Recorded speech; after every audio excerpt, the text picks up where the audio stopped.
Okay, Chair Cagle, for our fourth item of business today, we have House File 4250 before us with the intent to refer the bill to the Committee on Judiciary, Finance, and Civil Law. So, Chair Cagle, would you like to introduce your bill? Yes, so thank you, Mr. Chair, members. So this is the Stop Making Fun Too Expensive bill. And so this kind of came from a conversation I was having with one of my good friends. She was talking about a band she wanted to see, and I had never heard of them. They were playing at the 7th Street entry, and so we went online to find tickets, and the cheapest price we could find was $231. And so we decided not to go. And luckily enough, I was able to get tickets at a later date and found out that the face value of that ticket was $18. So that's kind of what we're dealing with here. And so this morning when I was getting ready, I was thinking about all the concerts I'd been to and thinking about my first concert was New Kids on the Block at Harriet Island. And my parents brought me and one of my good friends, and they actually rented us a limo, and we pretended that we were celebrities going down to the concert. It was so much fun. I just remember cracking the window and yelling, "Hey, Joey, pass me a Coke," to see if we could get people to think that we were actually the Backstreet Boys. So anyway, and just those fun memories that I have, saving up my allowance money to go down to Rainbow and sit in line to get Smashing Pumpkin tickets when I was in 7th grade. And, then as a senior in high school, me and a bunch of my friends all got tickets to both NSYNC and the Backstreet Boys. I guess you guys are starting to learn a little bit about my musical taste. And then, one of the most recent concerts I went to, well, not one of the most recent, but one of the ones that sticks in my mind, of course, was Taylor Swift, and how incredible of a concert that was, and just how much joy it brought to everybody. And it was kind of at that perfect time, too, where we were all starting to come back from COVID, and the streets in Minneapolis were alive again. And, and I just think about how events like that bring community together, and that's something that we are desperately missing right now. We are all so disconnected from each other, and, these are the kinds of events that bring folks together. You can make new friends, you can dance next to a stranger. It's fun, and so we want to make sure that, all Minnesotans deserve to go out and have a little fun. And so that's kind of just what this bill is about. What I will go over kind of the bill in general. So it really goes to beef up the 1989 Taylor Swift bill. And so we're adding some price transparency. So we're mandating that the all-in pricing is disclosed at the initial listing, so it eliminates any kind of missing fees. It also has a disclosure requirement, and so it identifies the ticket as a resale, and then identifies if it's a seller or broker and any kind of restrictions, if it's obstructed view, and then so that consumers know exactly what they're buying, because we know that if the key to a fair market is transparency. It also establishes a maximum markup on face value to prevent extreme price gouging and high demands. It modernizes online it clarifies that selling tickets it clarifies that you cannot sell tickets not yet owned, so speculative tickets or misleading claims about scarcity or urgency, and then misrepresenting availability. And so it targets modern online manipulation. It also would make sure that we could hold marketplaces accountable, and then it makes enforcement more practical and actionable. And so, this is really about transparency in the market and making sure that we know exactly what we're getting. And right now, we have a marketplace that's really tilted towards, people who have the information. And we are not the people who have the information. So with that, I will leave it over to my testifiers. Turn it over to my testifiers. Can the testifiers who are with you introduce themselves for the record, please? Certainly. My name's Bill Childs. Adriana Corch Bruce. Okay. And I think I'm going first. So, Okay. Hi, I'm Bill Childs. I use he, him pronouns. I live in St. Paul. I'm an attorney and I'm an adjunct law professor over at the university. I've also done a syndicated children's music radio show for a weirdly long time. I own a record label in connection with that. Raised over $250,000 for It Gets Better, Girls Inc. and the Haitian People Support Project.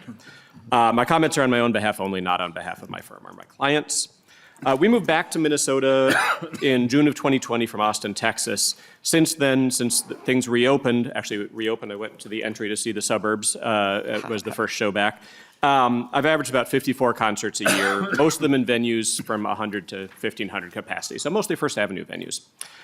My friends are very familiar with one of my common refrains: live music remains undefeated for a lot of the reasons that Co-Chair Cagle said. I forgot to, by the way, say hello to Vice Chair Elkins, Co-Chair Cagle, Co-Chair Driscoll, and the members of the committee. I can trace my love of live music. We could probably all go around and talk about the first show, but the first show that really made me fall in love with live music was my very first show at First Avenue, seeing the suburbs. Purported farewell show back in 1987. That did not stick. As I mentioned, I've seen them dozens of times since then. Getting out to see so many bands is really important to me personally for a lot of the reasons that you've already heard. I think it's important for people's mental health, and a thriving and sustainable live music scene is also incredibly important for our cities and our restaurants and our art scenes more generally. I glanced on TickPick, which is a site that sort of pulls together a bunch of the secondary market pricing when I was writing this testimony. I'm going to go see the band Wednesday, that's the name of the band, on Thursday next week at First Avenue. The secondary market tickets for that are a full $100 more than the list price. Eric Hutchinson, the Turf Club, is listed at $63, face value is $38. Early this year, the Melismatics opened their annual tribute to the legendary Replacements at the Turf Club in the mighty Midway of St. Paul. Tickets, face value tickets were $25. My son was unexpectedly home, interested in going. I looked online. They were for sale for twice that much, $50. So he didn't go. Great show. We should want young people to be going to shows like that. Sometimes I end up overpaying, and it is frustrating to know that the difference in price is going to somebody who did nothing to make my experience better. They didn't make the music, they didn't make the venue, they didn't serve the drinks, they didn't do anything other than engage in arbitrage. They just figured out how to inject themselves into the stream of commerce. More often, if I don't get tickets in the primary market for a show I want to go to, I just throw my hands up and give up, like we heard before. One of the reasons I've done this radio show for kids for as weirdly long as I have, it's been over 20 years, is that I want there to be future generations of music nerds and radio nerds, people who get out and support the arts and the food and the hospitality industry more generally. I mentioned my son earlier. He's in his early 20s, I guess mid-20s now. I'm old. He works as a nature educator up north. He also composes and records and performs doom metal on his bass clarinet. He goes out to see a lot of music when he's back in the cities, but he gets priced out of a lot of shows because he tends to be back on short notice. So he doesn't buy tickets right when they go on sale, and so who he ends up having to consider buying them from are the people that I talked about who are not making his life or the shows any better. It's not good for a sustainable music scene. That's all on top of the outright fraud that often takes place, including with the secondary markets who are here to tell you that they're great. I've been at multiple events in the past couple of years where friends had bought tickets through legitimate sources, including those who have submitted testimony here today, and found out that they did not, in fact, have legitimate tickets. They get a refund, they don't get to see the show. A refund does not fix that. That's not good for the scene either. It's going to make people give up on going out. I agree that the resale of tickets should be allowed. I don't think this bill does anything to ban that. Just as an example, my wife broke her arm last month, so we've been selling tickets to shows that we can't go to, been selling them at face value. Being able to do that is a different thing than robots grabbing huge quantities of tickets and reselling them at far greater prices than the artist or the venue wants them to go to, and for excluding the fans that they want to see in the room. Look at the submitted testimony that we've seen from secondary market sellers. They assert that the bill will push the practice to the dark corners of the web. This presumes that those other dark corner actors have the resources and technology to do what they are doing. There's no evidence that that is the case. It also implies that the current companies don't have a problem with fraudulent tickets. Not true. Resellers also claim that they can't figure out what the original values of the tickets was, because I guess they can't trust their own customers, the people bringing the tickets to be scalped to them, to tell them the truth about what the price was. Seems to signal a fundamental truth that they know that they're not dealing with honest people, that and it also provides a solution none of them want to talk about. They can have the sellers indemnify them for any fines they suffer due to misrepresentations about the original face value. They're certainly comfortable putting all sorts of agreements in the click-wrap contracts that they have. They could also put that in.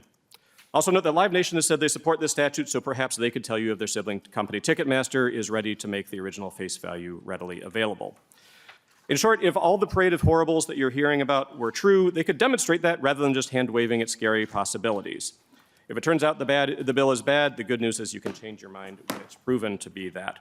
The evidence that they have that this is unworkable and so impractical as to be impossible is that they point out that Massachusetts got rid of a decades-old statute that they admit was never enforced and that has nothing in common with this bill.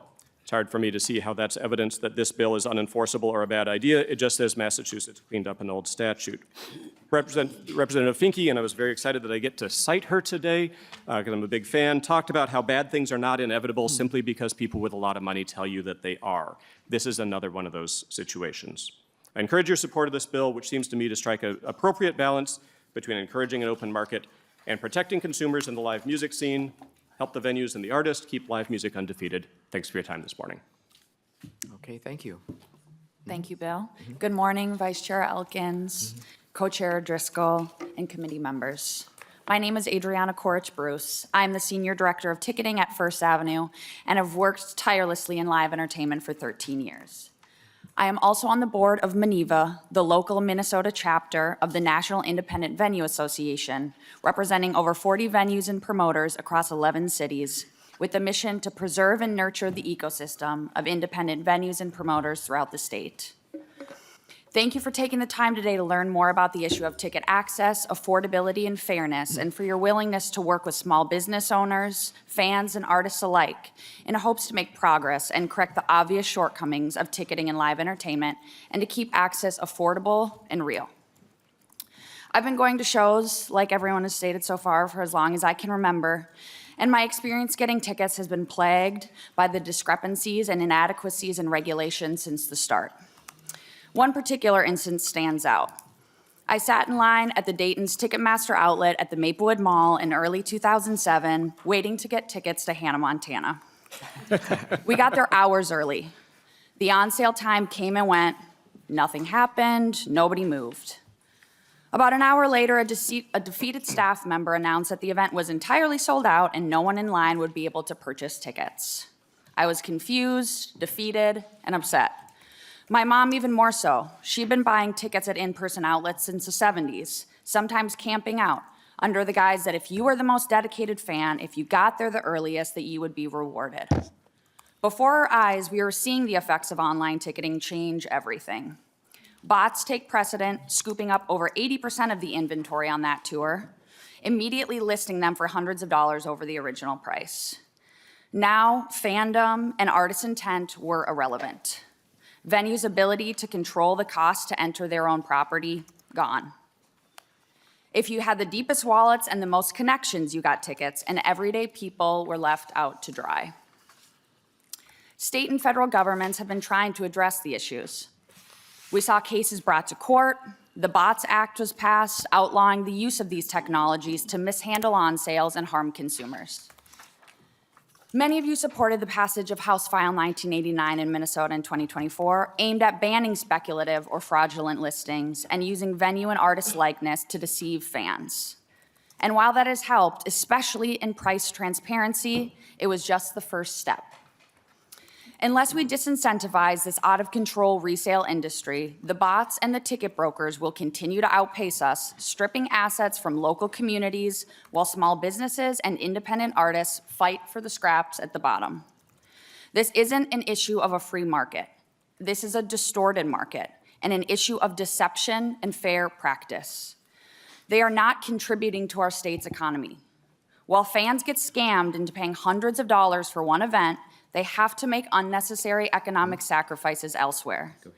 They may not be able to attend indie shows in smaller markets. They're less likely to stay at hotels or go out to eat beforehand, in turn affecting the local economies who rely on us, as you'll see reflected in the State of Live report that we'll share next. They buy less merch and less beer at the venues, and the ticket brokers walk away immediately in the green because they have extracted resources from our communities, because they assume no risk for producing the event itself. They are not paying the artist, they are not covering insurance or paying the staff or doing anything to keep lights on at the venues. It's worth noting that this doesn't just affect the largest tours, artists, or venues. This isn't only happening to out-of-touch consumers who struggle with technology. We experience this every day at First Avenue and our affiliated venues, like Turf Club, Fine Line, or the Fitzgerald Theater in downtown St. Paul. Just this past Sunday, I received a distressed message from a local ballet organizer who had a family member spend nearly $1,200 on an event where over 90% of ticket inventory was available on our primary platform. We have tickets as low as $63 on our website. I have stories upon stories of young fans traveling from out of town, showing up at the doors with fraudulent tickets, heartbroken that they were scammed, and they're angry at the venues and the artists when we're unable to help them since they did not purchase tickets through our channels. These scammers are using AI to scrape our websites daily and create listings for all of our events, and then spending upwards of $1 billion annually on advertising, so they will always display above us in Google search results.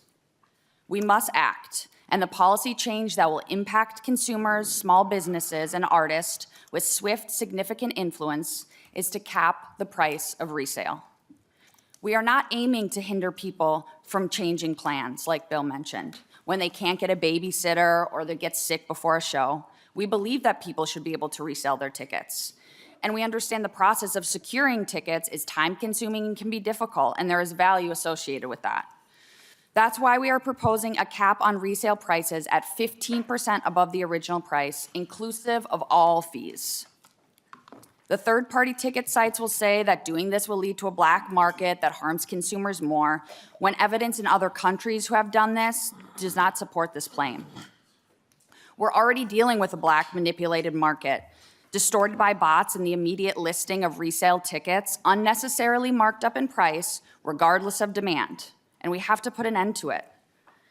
I've spent my life attending concerts and supporting indie venues and artists, and frankly, I'm very concerned with the sustainability of this industry and this art form if we do not get a handle on the price gouging and the deception that is happening to consumers on the secondary ticket market. I urge you to support House File 4250 to immediately address this issue in an impactful way. Thank you so much for your time. Thank you. So the next two testifiers we have will be testifying virtually. First up is Kendall Gilvar, Strategic Communications and Project Manager for the National Independent Venue Association.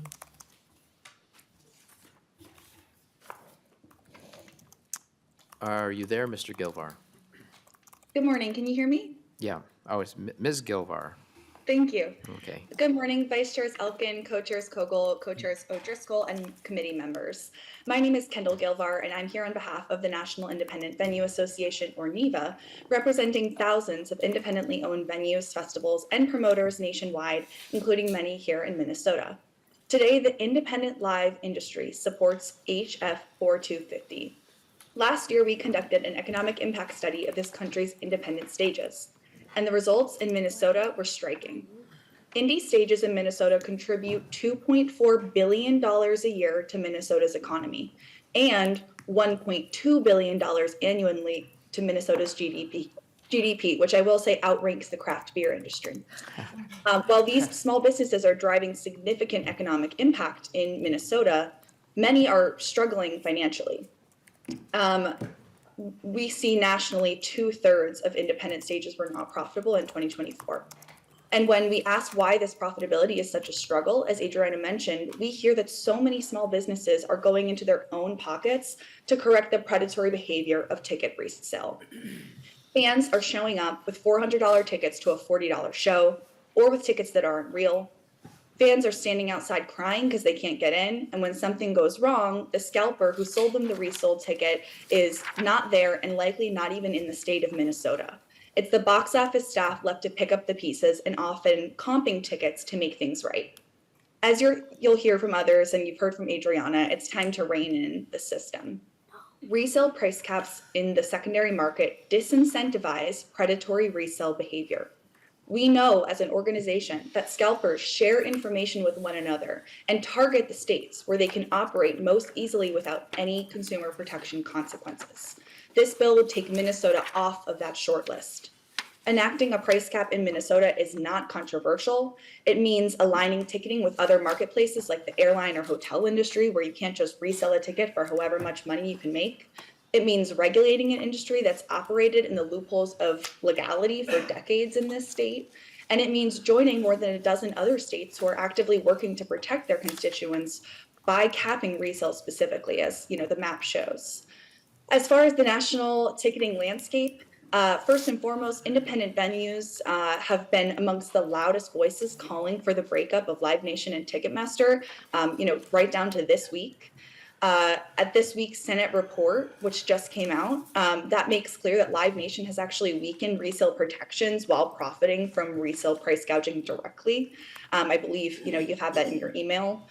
Enacting resale price caps is not just about reining in scalpers, it's also reining in Live Nation as an institution that benefits from scalping. So this would get at both bad actors in the state level. You now have the evidence through that report, through the momentum of other states, and most importantly through the very well-versed and intelligent consumers who just testified that you can act on this with confidence. You have all the resources and capabilities, and we hope you'll do that. I want to be candid lastly about who's opposing these resale price cap bills. It is the resale platforms and the scalpers who depend on those platforms. Groups specifically like the Ticket Policy Forum, the Sports Fans Coalition, and of course companies like StubHub are backed financially by these marketplaces that make billions of dollars a year off of inflated prices and fees. They're fighting this bill specifically because their model depends on price gouging your constituents, which begs the question, would that be acceptable in any other industry that this committee delegates on? They'll claim, as said, that resale saves consumers money. They'll point to self-selective studies. They'll say that we're aligned with Live Nation and Ticketmaster. All of that is a distraction. They are hoping to distract you and avoid the basic rules that every other online marketplace in the state needs to follow. They've run away without regulation on any sort of practices on the internet. And I urge you to instead listen to the fans and small businesses that actually power Minnesota's economy and return money to the small businesses and fans in the state. I really appreciate your time, and I'm happy to take any questions. Thank you. Okay, thank you. Next online testifier is Ian Lee, the Senior Policy Director for the Ticket Policy Forum. Is he here? Yeah, hello. Can you hear me okay? Yes, you're coming through loud and clear. Wonderful. Thank you very much.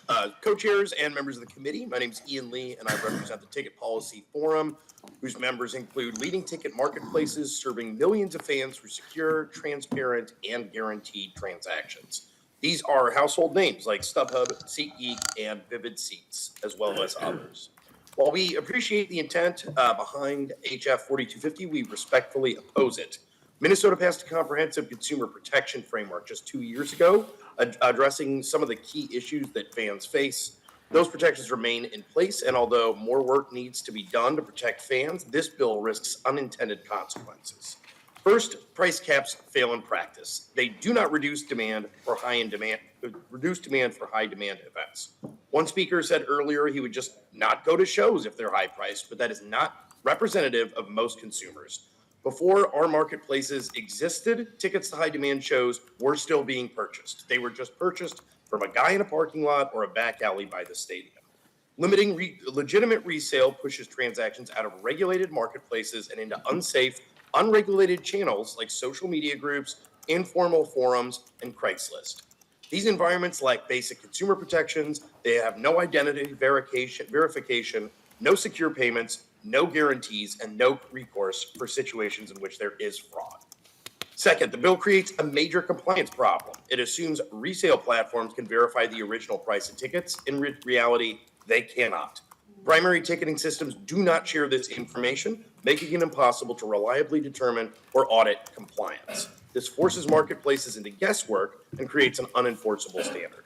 Third, evidence from other jurisdictions shows that resale restrictions increase fraud. In some markets, ticket scams rose significantly when higher financial losses and a surge in fraud. It's happening right now, and there's a reason that other states have rejected price cap bills this very year, including Washington State, Wisconsin, New Mexico, West Virginia, Tennessee, and Oklahoma. Not one of them has passed a price cap into law. Next, the bill creates an uneven and unfair system. It restricts resale prices, but does nothing to address pricing at the box office, where dynamic pricing can cause tickets to spike dramatically. This limits competition and may actually result in higher prices for consumers. There's a reason that Ticketmaster supports this bill and has submitted testimony to that effect. It would provide the monopoly even more power over the marketplace in Minnesota, and especially given the fact that the DOJ has just caved to Ticketmaster in their federal lawsuit, now is not the time to risk further empowering the monopoly.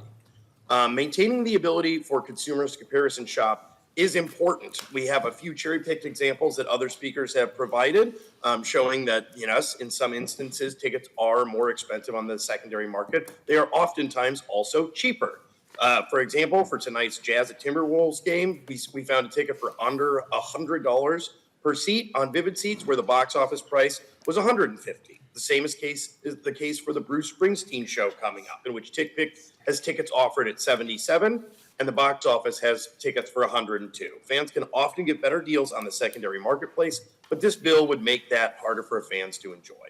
So while we support protecting consumers, this bill risks doing the opposite, driving fans into unsafe channels, increasing fraud, and reducing choice and competition for fans. Thank you. Thank you, Mr. Lee. The next testifier is David Goodfriend, who I hope is in the room. Yep, okay, and then on deck will be Sean Chapman.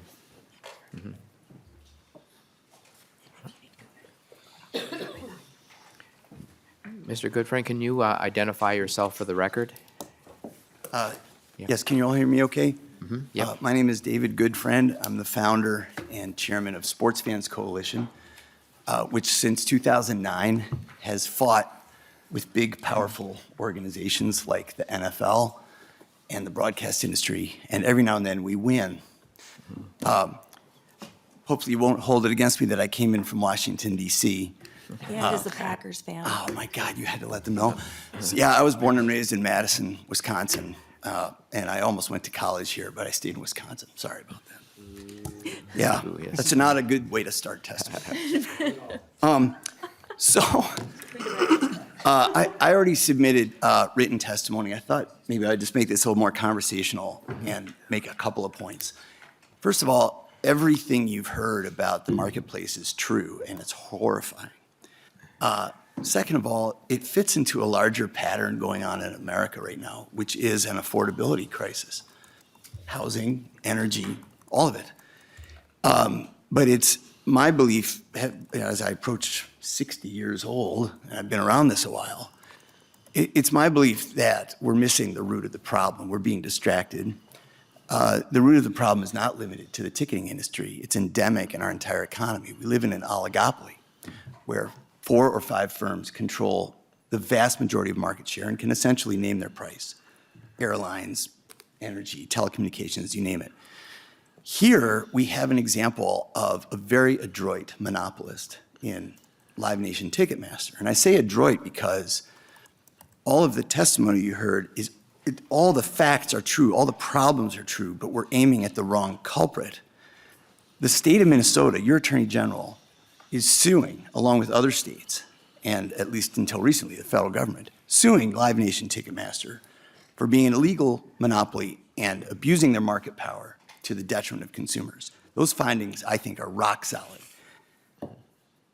Your attorney general, to his credit, is not taking the bait that Live Nation has put in front of the Trump administration. Because apparently the Trump administration believes that a tiny monetary payment, sharing of technology that's already substandard, and capping fees is good enough. Well, it's not good enough. I don't know how that deal came to pass, but please, Minnesota, don't you fall for it, too. The trap is, let's let the monopoly off the hook and do these Band-Aids in the states, like a price cap, and hope that the monopolist behaves themselves. Unless and until Live Nation becomes a regulated utility, that's a fool's errand. Because the reason they support this bill, they being Live Nation Ticketmaster, is they know full well if they can stave off the last vestige of competition in the value chain, then they've got you. The entire value chain, the venues, the promoters, the ticket sale, the ticket resale. They'll have the whole enchilada.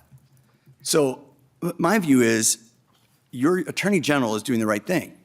He's sticking in the fight in court against the monopoly. And the state of Minnesota would be wise, in my view, just to see how that plays out. Because imagine, for example, you pass this bill and then there's a different, better, higher standard that results from that trial. Now, in a way, you've set yourself back. So it's easy to say we have an affordability problem, let's cap the price. I understand where that comes from. I just would ask you to look at the bigger picture. Who's calling for this? Who benefits really? And why is Ticketmaster supporting this bill? To me, that's all you need to know. The state of Minnesota knows they're a monopolist, knows they've been abusing their market power. We've beaten the NFL. You can beat Ticketmaster. Thank you. Okay, thank you.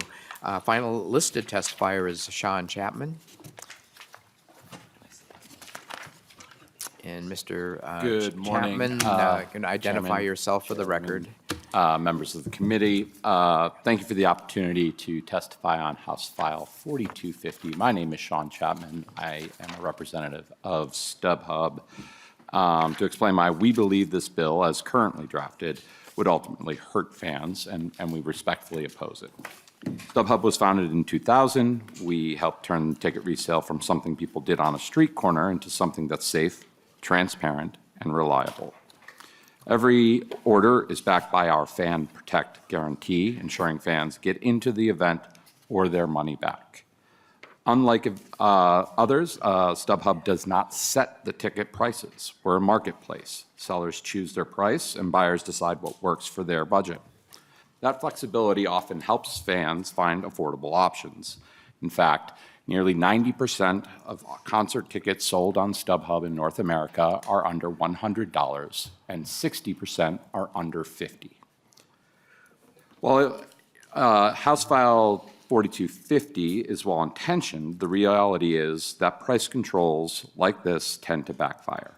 Instead of protecting consumers, price controls will push ticket sales off of transparent, regulated marketplaces and into unregulated, illicit spaces where fraud is far more likely. The bill caps the price you can sell your ticket at 115% of face. This places a burden on the fan, the platforms, to find out what that original face was. It relies on an undefined and outdated concept of face value. In today's ticketing world, where nearly everything is electronic, there is often no single face value. Prices change based on dynamic pricing, pre-sales, season tickets, promotions, and release timing. Two fans sitting next to each other could have paid very different prices for identical seats. As drafted, this law is difficult to understand, comply with, or enforce. This means people, such as a parent reselling unused season tickets or a fan helping friends sell tickets, could unknowingly violate the law. More fundamentally, price controls and monopoly power constraining supply in all industries do not work. It worked for De Beers. It worked when I was young for Nintendo. It's working for whoever decided we deserve Labubus in our lives. Ticketing is no exception. When resale prices are capped, tickets do not become cheaper or easier to get. Instead, sellers move away from regulated marketplaces and into places like social media, private message boards, and online classified sites. Places with no Fan Protect guarantees, no customer service, and no accountability. That shift directly hurts fans. On regulated platforms, people know what they are buying and are protected if something goes wrong. In unregulated markets, fans can get scammed, lose hundreds of dollars, and have no recourse. This is not just theory.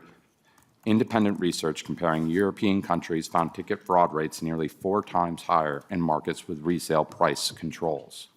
Price controls don't remove demand.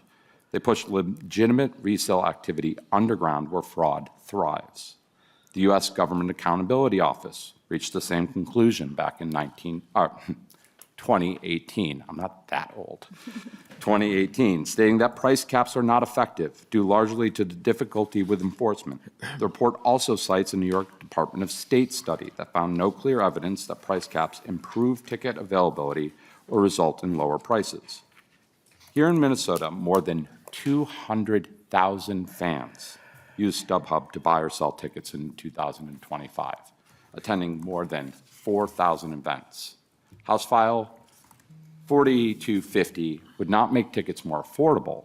Instead, it will reduce safe options for these 200,000 fans, increase fraud risk, and create confusion for people selling tickets to an event they can no longer attend.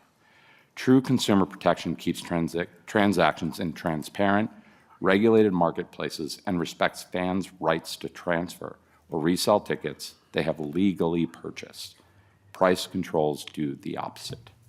This is why 8 states have rejected price caps, and in 2024, as you have heard, Massachusetts took the step to repeal that law.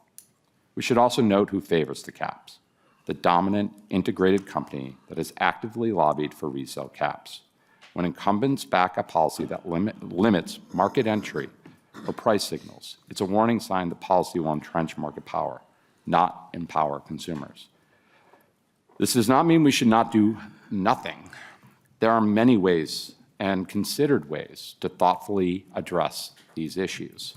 However, this bill does not address the core problem: the supply, the holdbacks, the entrenched monopoly power. For these reasons, StubHub respectfully urges the committee to oppose House File 4250. Thank you for your time. Okay, thank you. This was the last listed testifier.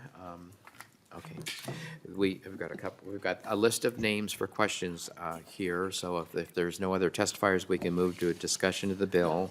So we've got Representative Hewitt first, then West, then Dotsis, Cotiza Wattoon, and then Reimer. Representative Hewitt. Thank you, Mr. Chair, and thank you, Chair, for bringing this bill. I never really liked pricing transparency for a simple fact that they've tried to do this in emergency rooms, and I got to tell you, every time I brought a patient in, they did not want the menu for the price list. And I think that when someone really wants something, that determines the market of what it is. It's like, it's a terrible situation, but it sounds like we're trying to protect the public in this situation. And I don't see why we're just not outlawing the practice altogether. I mean, 15% is a lot of money. I mean, as a realtor, I make 2%. So I don't know why 15%, I mean, even though it's on $100, you sell thousands of these tickets, it's going to amount to a lot. So I guess I'm kind of held back on here why we're just not outlawing this practice. And if they want to use a ticket broker like a venue, can't they just hire them at a flat fee and let them liquidate their tickets? I'm kind of confused to that fact, because I think we should look at, this is definitely protecting the public because they really want this stuff and they want to spend it, but is this going to work? So I turn it back to you, Madam Chair. Chair Cagle, would you like to respond? Yeah, thank you, Mr. Chair. Well, I am old enough to remember the time before we had resale markets. We used to have a law in the books that was anti-speculative ticket sales. So you were not allowed to sell a ticket for more than face value. And I'm not sure when those laws got repealed, but I'm sure it's when the technology caught up. And so there actually just was a report as well from Senator Blumenthal's office and one of the policy recommendations that they found was price caps. And we are taking a two-pronged approach on this. I've spoken with the Attorney General right after the DOJ dropped out of that Ticketmaster trial, whatever. The AG said that they will not be settling and that they will continue the suit on Ticketmaster and Live Nation so that we are able to break up those monopolies. But we do have a real problem with speculative tickets and the incredible markup that they have. And this is, talk about free markets, this is not a free market. This is a deceptive market that's preying on people. And I heard, that we'd be going buying tickets from a guy in the parking lot or in the back alley. Well, what these websites essentially are doing is bringing that guy in the back alley into our living rooms without us even knowing that it is the slimy guy in the back alley. And so this is really about making sure we know what we're buying and that that there's transparency and fairness in the markets. Okay, Representative Hewitt, you're done? Yep, okay, Representative West. Thank you, Mr. Chair. So listening to the testifiers and the bill author, this is framed as something that's absolutely terrific and everybody's going to be thrilled. But my question is, well, what do you have against Broadway shows and pro sports? Why are they carved out of this bill? Representative Cagle, would We you like have to respond? I'm going to call on the First Avenue. Adrian? Thank you. Representative, Mr. Chair, thank you for your question. In short, I think they run very different businesses than we do. They have subscription services and season tickets. They typically feel differently than we do about resale. So it felt the cleanest to separate those out so that folks who are buying season tickets and subscriptions have the ability to resell things in a different way since their industry is very different. Representative West? Thank you, Mr. Chair. Okay, one of the issues that I've had is I've paid much more than face value for a Vikings game in particular. So this issue does exist beyond that, but I don't believe, I like the disclosure pieces of the bill. I think there's a lot of work that can be done on making sure people know how much the face value of a ticket is. And I wish price caps work, but price caps almost always fail, create shortages, and entrenched players, which you've heard repeatedly about the largest of all organizations that we all loathe. We passed a bill targeting their trade practices, essentially, and there's the lawsuit, as was previously mentioned, against Ticketmaster and Live Nation. This bill talks about going after incentives, which is the way to do it. We should always try and incentivize good behavior, but as been pointed out by numerous testifiers, you're creating a massive value for people to move to a fraudulent market.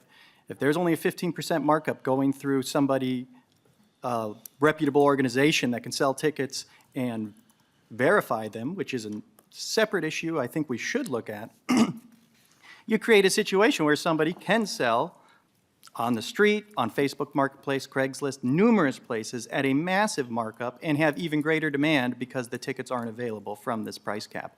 And price caps always lead to shortages. It happens every time. I wasn't alive for it, but the price cap with gasoline led to gasoline shortages. We keep seeing that across everywhere where we put in price caps. So I like the spirit of the bill. I think the disclosure is a good idea, but price caps never work as intended. And if they did, we could really solve a lot of problems very easily in the legislature. Representative Cagle? Thank you, Mr. Chair. So, this is one of the arguments that we hear from a lot of the, I think it's one of the clear talking points that, folks have used. And so, this already is a distorted market. This is the black market. This is the illicit market coming into our living rooms legally. And so that's, this is just not a good practice. It's not a good look.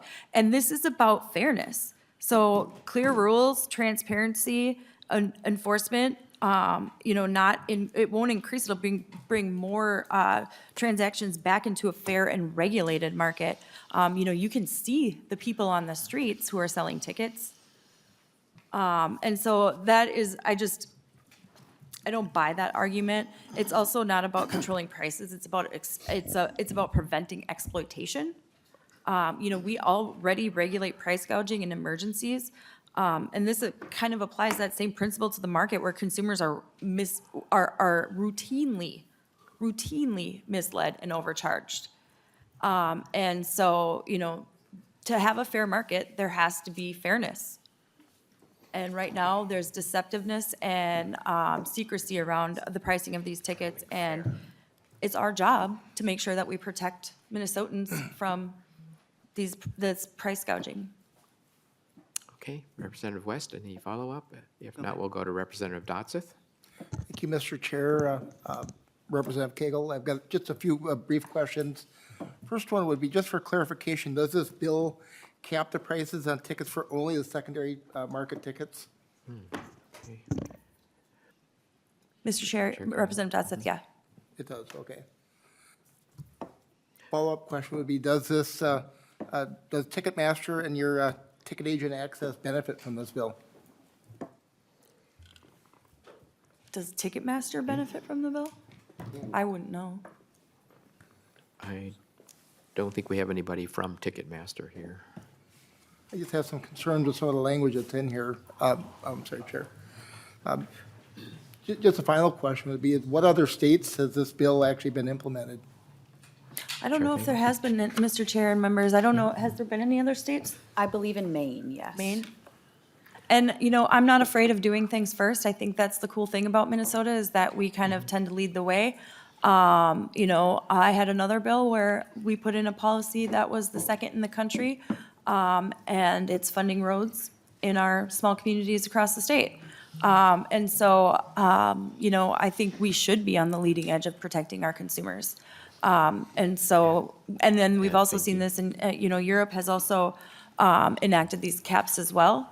I don't know, this just reminds me, there was a soccer team or football team in England that an American owner came and bought and then raised the prices of the tickets like a lot. And the fans went on strike. They refused to pay it. And so they had to bring the prices back down. That's what the power of the people is. And so that's what we're trying to bring back is, you know, making sure that the market is fair and that people have control and that they can drive the demand. They can drive the prices, not this artificial bot that comes up and buys all the tickets and then artificially inflates demand for the product. That is not a fair system. And we are taking a two-pronged approach on this with, you know, the lawsuits against Live Nation and Ticketmaster, as well as making sure that we can regulate the secondary market so we're not getting price gouged. Just follow up, Chair, thank you, Chair. Chair Cagle, I appreciate the heart behind this bill. I just ask that if we're leading the way, we want to lead the way properly, make sure we do it right. I think this has a little ways to go before we get there, but I appreciate your heart and your intent behind it. Thank you. Mr. Chair, if I could ask, Okay. you know, I'm totally open to suggestions, so I'd love to hear your ideas. You know, I'm willing to do it, you know, I'm willing to do any kind of amendments that you would like if that's in order. So I'm interested in what your suggestion would be. Thank you. Okay. Representative Cortese Watun, and we need to keep moving here because we're running out of time. So, am I allowed to ask a question? Yeah, go ahead. Yep, go ahead. Okay. So I guess, Representative Cagle, I just want to confirm, there was one of the online testifiers who works in this industry who was saying that for tonight's Timberwolves game, there are tickets that are priced lower than the face value of the ticket, according to his research. Does anything in this bill prohibit a reseller from lowering the price below face value? Because that's not the way I'm reading the bill. Mr. Chair. Chair. Representative Cortese Watun, no. And we're actually not asking them to put the face value in either. We're asking to disclose the all-in pricing because we know that there's all sorts of little fees and things along the way. And so what we would like disclosed is the all-in pricing against the resale all-in pricing. And so so that there's no tricks or hidden fees or anything like that. But no, definitely somebody could sell their ticket for lower than the all-in price. Follow-up, Mr. Chair. Cortese Watun? Thank you. My next question, I guess, is that I'm seeing in line 4.14, the ticket reseller or online ticket marketplace is prohibited from reselling a ticket. What does that mean for individuals? So they're talking about people selling tickets on Craigslist, on Facebook Marketplace, maybe scalpers standing outside the stadium. I think that all of those things still happen right now. I'm just wondering, does this impact that at all? Or it just, people might do a little bit more of that if they aren't prohibited from selling above 115% of the markup on one of these sites? Mr. Chair, Representative Katiza-Watun, I think I would be more willing to go to the secondary market than on Facebook or Craigslist or whatever it may be, because you know then it's a guaranteed ticket, that you're going to be getting what you pay for, and you're not going to be getting price gouged. Yeah, you might find a friend online. When I got to go to the Tom Morello Bruce Springsteen show down at First Avenue, I was like, put a Facebook message out, hey, I'm desperate for a ticket, does anybody have one? And then a friend messaged me and said, yeah, I got one, you want to come with? So yeah, that's probably still going to happen. But I think as somebody who enjoys going to shows and wants to make sure that I'm actually going to see the artists that that I want to see, I would go to the secondary market.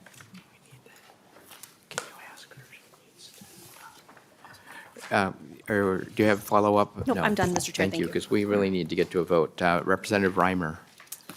Thank you, Mr. Chair. And my question is directed at the last testifier we had from StubHub, if he's still here.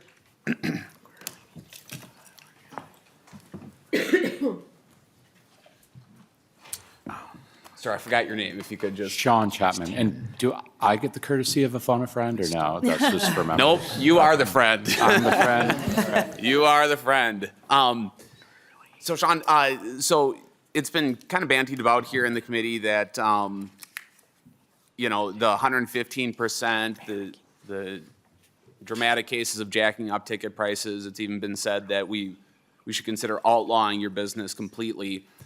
In just like a minute, could you give me a elevator pitch about what StubHub actually provides? What value do you provide to consumers and to the venues? Sure. I think both proponents and opponents of the file have both stated how incredibly difficult it is to get that primary ticket. And that's not an accident. There are massive holdbacks. Less than 50% are put out to the general public writ large.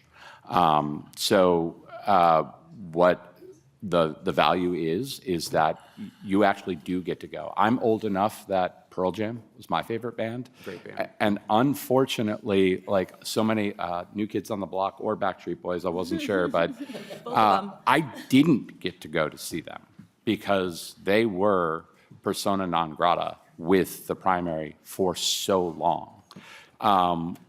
We provide access, we provide ease of use, we provide comfort and position of peace of mind in that transaction. Am I in the elevator still? And I think the final thing is that this would probably limit greatly the actual secondary marketplaces that are still able to conduct business in this manner in that place and in the same way. It just would have a lot of concerns there on that. It's not a matter of would we be there and comply. Of course we would. It just would it be effective? Would it be useful? Would that 200,000 number get greatly reduced? I think that's the big piece.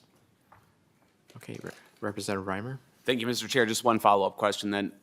Is StubHub or any of your competitors, have you been deemed in the court of law a legal monopoly? No. No, I'd love that problem. Don't say that here. Yeah, okay. Representative Finke. Thank you, Mr. Chair. Thank you, Chair Cagle, for the bill and everyone who testified. I know that we're in a hurry, so I'm happy to vote this forward to judiciary and reserve my questions for there. But in the meantime, I'll just say this is complicated. I think I support what's going on here, but it is a red flag to me that we received testimony in favor of this bill from Live Nation and Ticketmaster, and they're not here. So if somebody from that company could come to Judiciary Committee, that would be great.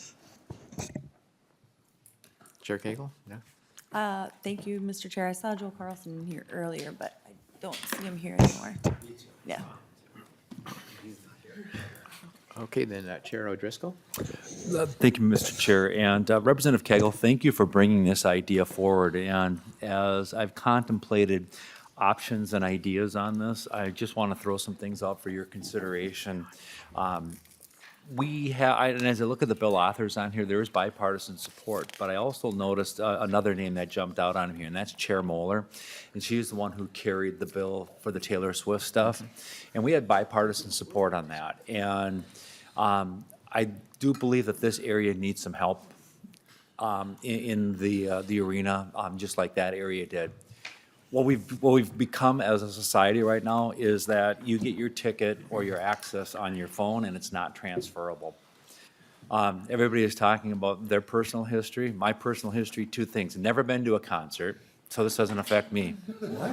We will bring you to one. The chair, for the record, transparency, the co-chair has invited me to many concerts and said, we will get you to a concert and they're a lot of fun.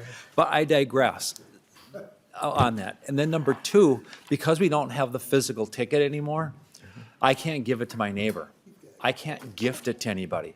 And if I want to turn it back in, there's a fee to turn it back in, there's a fee to assign. And I suspect a lot of those things that were in the Taylor Swift bill, as we referred to it as, is the same kinds of situations that we're having here. And Chair Cagle, here is my question for you as the bill author on here. We've had a hearing on this today in our committee. I know we're looking to move it to the Judiciary Committee. I asked the question of you and others, do we compromise a litigation that the Attorney General's office is engaged in if we take a position on this bill? Hearing this bill, having this discussion, laying this bill over, I think sends a message and helps to strengthen the conversation that the Attorney General may have in this arena. Putting it to a vote with not knowing where this is going to land may or may not help the case on this. And I also notice that there's not a Senate companion, and that doesn't necessarily mean that we can't deal with that in our committee, but I just don't want to bias this conversation potentially by a vote. I'm going to leave it up to you, but those are just my thoughts that have occurred as I've heard the testimony today, that something like this is going to happen. And it could be through legislation after litigation, or it could be in conjunction with that. We've always, in the past, when there's been litigation, in the legislature kind of stepped back from passing laws that would interfere with litigation that the state of Minnesota is engaged in, and trying to let that judicial process work its way through. So I don't know where the vote's going to come down on this, but I do just put that out there for your consumption and consideration, Madam Chair. Yeah, and I would observe that, with the bill, if we do move the bill to judiciary, there's room to discuss it and compromise there as well. Chair Cagle, your thoughts? Yeah, Mr. Chair, I agree that there's work to be done on this. I would appreciate it getting moved to judiciary because of the fact that then we can address some of those AG issues. I think that's probably the proper place to talk about that. I don't see anybody from the AG's office here today, but, you and I have worked wonderfully together, and I really enjoy the work that we've done. And I think, through our relationship over the past, couple months, we've built some trust. And so I'm hoping that we can move this to judiciary with the understanding that we can address some of those issues that have been brought up here. We're coming up against deadline, and me and you actually take those seriously. And so I would like to get this through the policy committees, and we do know that the Senate companion is being introduced as well. Okay, thank you. Chair Cagle, do you have any further closing comments? If not, would you like to renew your motion? Yeah, I really hope that, members can support the motion to move it on to judiciary. I think this is a really important bill for the folks in Minnesota, because we all deserve to have a little fun and go see our favorite bands. And, as a mom, I want to be able to bring my kiddo to concerts. And I just want that same experience to be available to everybody. So with that, I will move House File 4250 to judiciary, please. Okay, thank you. With that, all those in favor say aye. Aye. Opposed? No. Motion prevails on your way to judiciary. Thank you, Mr. Chair. Okay, thank you.